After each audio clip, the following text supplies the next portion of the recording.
सही खाना खाने के बाद भी हमारे शरीर में विटामिन्स की कमी हो सकती है, जैसे कमजोर नज़र या हड्डियों का आसानी से टूटना। इन सब का एक कॉमन रीज़न हो सकता है विटामिन डिफिशिएंसी। तो आखिर ये विटामिन्स है क्या? बेसिकली ये ऐसे ऑर्गेनिक कंपाउंड्स हैं जिनकी हमारे शरीर को ज़रूरत होती है। विटामिन्स दो तरह के होते हैं, फैट सॉल्युबल यानी ए, डी, ई और के, और दूसरे वाटर सॉल्युबल। तो सबसे पहले बात करते हैं फैट सॉल्युबल विटामिन्स की। शुरू करते हैं विटामिन ए से। ये हमारी आंखों और स्किन को हेल्दी रखने के लिए बहुत ज़रूरी है।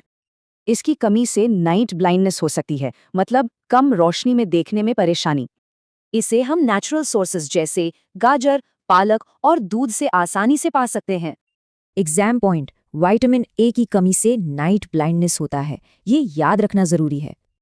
अब बात करते हैं विटामिन डी की। इसे सनशाइन विटामिन भी कहते हैं, जो हड्डियों को स्ट्रॉन्ग बनाता है। इसकी कमी से बच्चों में रिकेट्स और अडल्ट्स में ऑस्टियोमलेशिया हो जाता है, जिससे हड्डियां कमजोर हो जाती हैं। इसका सबसे इम्पॉर्टेंट सोर्स है सनलाइट। इसके अलावा ये दूध और फिश ऑयल में भी मिलता है। अब आते हैं विटामिन ई पर। ये एक पावरफुल एंटीऑक्सीडेंट है जो मसल्स के लिए इम्पॉर्टेंट है।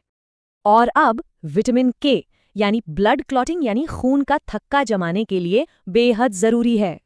एग्जाम के लिए याद रखें, विटामिन के को क्लॉटिंग विटामिन भी कहते हैं।